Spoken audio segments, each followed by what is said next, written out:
Ikuti Haji bersama ANB. Hubungi Assalamualaikum warahmatullahi wabarakatuh. Innal hamdalillah nahmaduhu wa nasta'inuhu wa nastaghfiruh wa na'udzu billahi min shururi anfusina wa sayyiati a'malina. May yahdihillahu fala mudilla lahu wa may yudlil fala hadiya lahu. Wa asyhadu an la ilaha illallah wahdahu la syarika lahu. Wa asyhadu anna Muhammadan 'abduhu wa rasuluh. Ya ayyuhalladzina amanu taqullaha haqqa tuqatih wa la tamutunna illa wa antum muslimun. Ya ayyuhan nasu taqu rabbakumul ladzi khalaqakum min nafsin wahidah wa khalaqa minha zawjaha wa batha minhuma rijalan katsiran wa nisaa'a wattaqullaha alladzi tasaaluna bihi wal arham innallaha kana 'alaikum raqiba. Ya ayyuhalladzina amanu taqullaha wa qulu qawlan sadida yuslih lakum a'malakum wa yaghfir lakum dhunubakum wa may yuti'illaha wa rasulahu faqad faza fawzan 'azima. Amma ba'du fa inna asdaqal hadithi kitabullah wa khairal huda huda nabiyyina Muhammadin sallallahu alaihi wasallam wa syarral umuri muhdatsatuha fa inna kulla muhdatsatin fid dini bid'ah wa kulla bid'atin dhalalah wa kulla dhalalatin finnar. Wa usalli wa usallim ala nabiyyina Muhammadin wa ala alihi wa sahbihi ajma'in. Hadirin jamaah Jumat dimulakan Allah Ta'ala. Hari itu hari Rabu, tanggal 26 Dzulhijjah tahun 23 Hijriah. Amirul Mukminin Umar bin Khattab radhiyallahu anhu, beliau yang menjadi imam salat subuh. Dalam keadaan ketika beliau sedang salat, tiba-tiba datang Abu Lu'lu'ah al-Majusi yang menikam Amirul Mukminin dan sampai membuat robek usus beliau sehingga keluar aneka yang ada dalam perut beliau.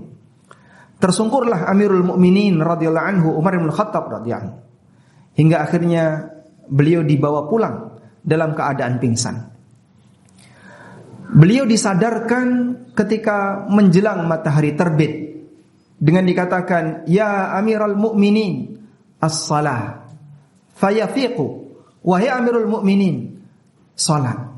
Kemudian beliau sadar. Maka beliau bertanya, "As-salan nas?"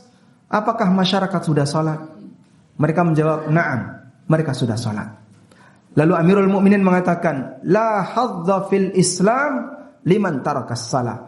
Tidak ada jatah dalam Islam bagi orang yang meninggalkan salat. Akhirnya Amirul Mukminin radhiyallahu anhu dalam situasi seperti itu, beliau salat. Padahal para sahabat memberikan minum kepada beliau berupa nabid, rendaman kurma. Ketika rendaman kurma itu diminumkan kepada Amirul Mukminin, keluar dari ususnya. Namun beliau radhiyallahu anhu tetap ingat salat dan menjalankan salat dalam keadaan darah mengucur dari badannya. Dalam situasi seperti itulah kita bisa melihat bagaimana bukti seorang yang sangat saleh, salah satu di antara sahabat Nabi sallallahu alaihi wasallam yang mulia, sangat peduli dengan yang namanya ibadah salat. Diceritakan oleh Nafi' di antara budaknya, mantan budaknya Ibnu Umar radhiyallahu anhu, bahwa Umar bin Khattab radhiyallahu anhu, beliau pernah mengirim surat ke beberapa gubernur yang beliau tunjuk. Salah satu di antara cuplikan isi surat itu, Umar radhiyallahu anhu mengatakan, "Inna ahamma amrikum indi as-salah." Sesungguhnya perkara terpenting kalian bagiku adalah salat. Faman hafidhaha faqad hafidha dinah. Barang siapa yang menjaga salatnya berarti dia menjaga agamanya. Wa man dayya'aha fahuwa lima siwaha adya. Sementara siapa yang menyia-nyiakan salat, meremehkan salat, maka urusan agama yang lain pasti lebih dia remehkan. Dan demikianlah realitanya. Ada banyak sekali orang yang dia tidak peduli dengan yang namanya kekhusyuan salat, tidak peduli dengan tumakninah ketika salat, tidak peduli dengan ketepatan waktu ketika salat. Akhirnya ibadah yang lain kita bisa lihat, pasti dia lebih gak karuan. Sehingga ketika salat saja dia tidak bisa maksimal, maka ibadah yang lain lebih tidak bisa maksimal. Jamaah dimulakan Allah Subhanahu wa taala.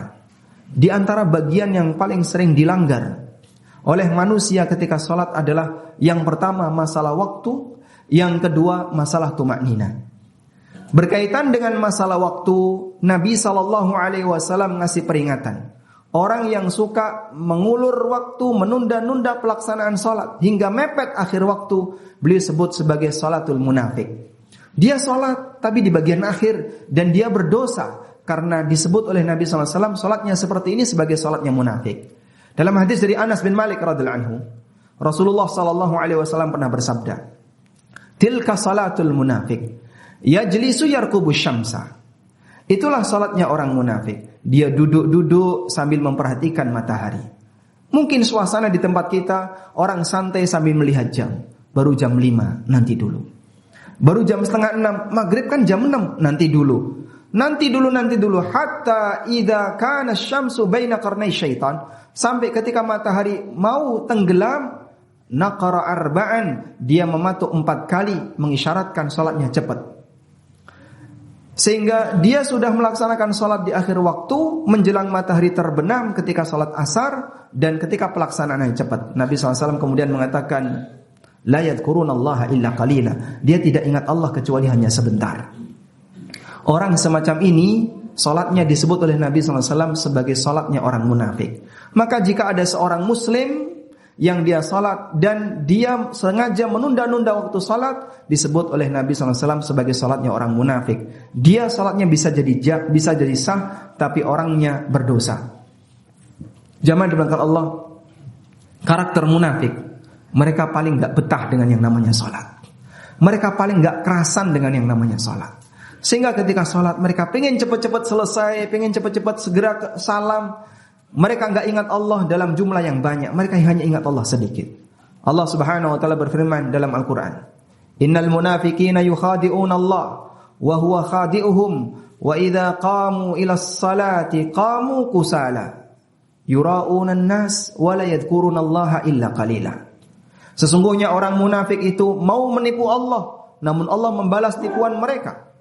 Wa idza qamu ila shalah, dan kalau mereka melaksanakan salat qamu kusala, sukanya malas-malasan.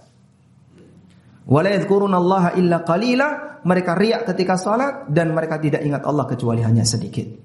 Suasana salat semacam ini dialami oleh sebagian orang di mana mereka suka menunda-nunda pelaksanaan salat hingga mepet di akhir waktu. Ingat, disebut oleh Nabi SAW sebagai salatnya orang munafik. Kita lihat Rasulullah SAW adalah orang yang betah ketika salat. Sehingga saat salat beliau bisa menyelami, beliau bisa merasakan ketenangan, beliau betah, beliau merasa nyaman ketika salat. Kebalikannya orang munafik, kalau salat enggak betah. Tarawih baru takbiratul ihram rakaat pertama sudah mikir kapan witir. Itu contoh fenomena orang enggak betah dengan salatnya. Ketika imam panjang dikit protes. Padahal selisihnya cuma 10 menit dengan mereka yang cepat. Tapi kenyataannya banyak orang yang gak betah ketika diajak sholat. Sholat lama sedikit dia sudah protes. Nabi SAW mengatakan, wa ju'ilat qurratu aini fis shalah. Allah jadikan ketenangan batinku ada pada sholat. Sehingga bagi beliau ketika sholat adalah tempat untuk menenangkan batin. Beliau merasa nyaman. Itulah sholatnya orang puncak saleh Rasulullah SAW. Dan kaum muslimin yang meniru beliau punya perhatian terhadap sholat sebagaimana perhatian Nabi SAW. Oleh karena itu jamaah dimuliakan Allah, kita bisa menimbang kondisi kita. Lebih mirip mana keadaan kita? Apakah kita seperti orang-orang yang gak betah ketika sholat, sehingga saat sholat pinginnya cepat-cepat, pengennya segera selesai, ataukah orang ketika sholat dia bisa menikmati sehingga ketika imamnya makin lama makin bahagia, bukan makin meninggalkan masjidnya. Kalau kondisi kita saat sholat tarawih imamnya makin lama kita grundel, jangan-jangan ada bibit kemunafikan dalam diri kita. Kadang kita tidak sadari, padahal itu merupakan salah satu di antara sifatnya orang munafik. Gak seneng, gak betah ketika diajak sholat lama. Padahal tarawih di tempat kita tidak selama tarawih yang ada di Masjidil Haram maupun di Masjid Nabawi, di pesantren dan yang lainnya. Hanya mungkin kurang lebih 20 ayat, itu pun sudah rasanya pengen segera pulang. Ada yang tarawih dalam jumlah banyak tapi dia nggak kerasan. Sehingga dia bayangin, kenapa saya tidak mengikuti madhab yang tarawihnya jumlahnya sedikit. Akhirnya dia berlomba-lomba cepet-cepetan. Apa-apaan ini? Dia tidak bisa menikmati salatnya. Maka jangan sampai kita menjadi orang yang dikatakan oleh Allah, wa idza qamu ila sholati qamu kusala yura'una an-nasa wa la yadhkuruna Allah illa qalila. Ketika melakukan salat mereka malas-malesan, sukanya riya, dan kalau melakukan salat tidak zikir kecuali sedikit. Kita mohon kepada Allah Ta'ala semoga Allah jadikan hati kita selamat dari sifat kemunafikan. Demikian sebagai khutbah yang pertama. Aqulu qawli hadza wa astaghfirullah.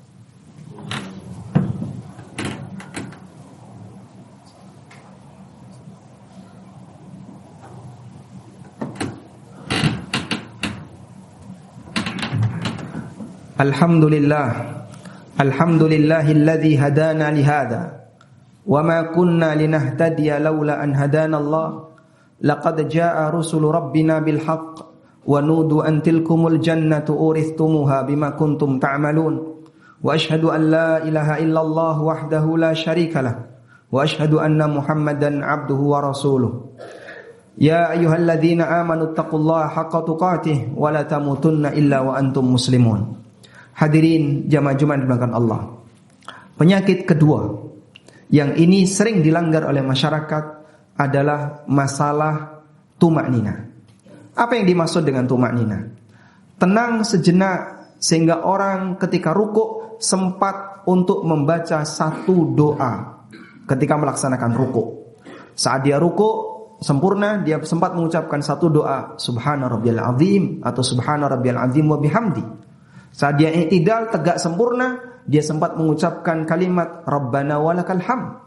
Saat sujud dengan sempurna, dia sempat mengucapkan satu kalimat Subhana rabbiyal a'la atau Subhana rabbiyal a'la wa bihamdi. Kalau ini tidak dilakukan, maka salatnya batal. Suatu ketika dalam hadis yang sahih riwayat Bukhari, Muslim dan yang lainnya, Nabi SAW sedang berada di dalam masjid. Lalu datang seseorang, kemudian dia masuk masjid, salat 2 rakaat. Selesai salat, dia mendatangi Rasulullah SAW, menyampaikan salam, dijawab oleh Nabi SAW. Kemudian beliau mengatakan, irji fasalli fa innaka lam tusalli. Kembali salat, ulangi salatmu karena tadi salatmu batal. Akhirnya sahabat ini mengulangi salatnya dengan kualitas salat yang sama seperti yang pertama. Selesai dia menghampiri Nabi SAW, dikatakan yang sama, irji fasalli fa innaka lam tusalli. Ulangi salatmu, salatmu batal. Dia pun mengulangi salat untuk kali yang ketiga dengan kualitas yang sama. Selesai salat, dia balik lagi dan Nabi SAW mengatakan yang sama, irji fasalli fa innaka lam tusalli. Salatmu batal, ulangi salatmu. Anda bisa bayangkan, andaikan ini terjadi pada diri kita, mungkin kita akan marah. Tapi sahabat ini tidak. Sehingga kalaupun disuruh ulangi salat karena dinilai batal, dia enggak ngeyel, tapi dia ulangi salat. Lalu sahabat ini dengan rendah hati mengatakan, Ya Rasulullah, la uhsinu ghaira dzak fa'allimni. Ya Rasulullah, aku enggak bisa salat yang lebih baik daripada ini. Tolong ajari aku. Akhirnya diajari oleh Nabi SAW tata cara salat minimal, yang kalau itu dilanggar, salatnya batal. Hadis ini sering diistilahkan oleh para ulama dengan hadis musyi fi salatihi. Ternyata penyakit orang ini adalah tidak tumaknina. Maka Nabi SAW banyak memberikan penekanan. Kalau kamu rukuk, maka tumakninalah ketika rukuk. Ketika i'tidal, tumakninalah ketika i'tidal. Dan seringkali yang dilakukan adalah belum sempurna rukuk, orang sudah i'tidal, belum sempurna berdiri tegak, dia sudah turun sujud. Dan saya pernah melihat orang seperti itu berkali-kali di beberapa masjid sekitar kita. Dia tidak sempurna ketika salat. Hudzaifah ibnul Yaman, seorang sahabat yang mulia, pernah ketemu dengan orang yang seperti itu kualitas salatnya. Lalu ditanya, Bapak usianya berapa? 60-an tahun. Kamu sholat sudah berapa tahun? Sekitar 40 tahun. Mungkin dia masuk Islam di usia 20-an tahun. Seperti ini kualitas sholatmu selama 40 tahun? Iya. Lalu Hudzaifah mengatakan, Lau mitta ala hadha, mitta ala ghairi millati Muhammadin sallallahu alaihi wasallam. Kalau Bapak mati, sholat Bapak seperti ini, Bapak mati dalam keadaan bukan membawa agama Muhammad sallallahu alaihi wasallam. Alias mati di luar Islam. Karena sholatnya rusak. Ternyata penyakitnya tidak tumaknina. Sekali lagi, andaikan peringatan ini disampaikan kepada orang zaman sekarang, mungkin dia akan marah. Kamu siapa kok menilai sholat saya? Apakah kamu Tuhan? Bukan, Pak. Dohir sholat itu bisa dinilai, sah dan tidaknya. Anda sholat, saya lihat, saya bisa menilai sah dan tidak. Karena sah dan tidak bisa dinilai. Tapi kalau diterima dan tidak, hanya Allah yang tahu. Dua hal yang perlu dibedakan. Perhatikan yang namanya tumaknina. Maka kalau ada orang yang bangga dengan sholat yang cepat 23 rakaat 7 menit selesai, apa yang perlu dibanggakan? Itu mempermainkan ibadah. Sehingga kita bukan memperbanyak ibadah tapi nggak ada nilainya, tapi bagaimana kita beribadah yang berkualitas. Sedikit tapi bernilai lebih berarti daripada banyak, namun ternyata kosong nggak ada nilainya.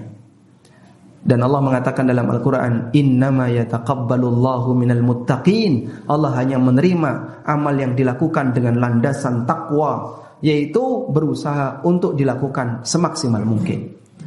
Maka hati-hati jamaah dengan yang namanya tumaknina.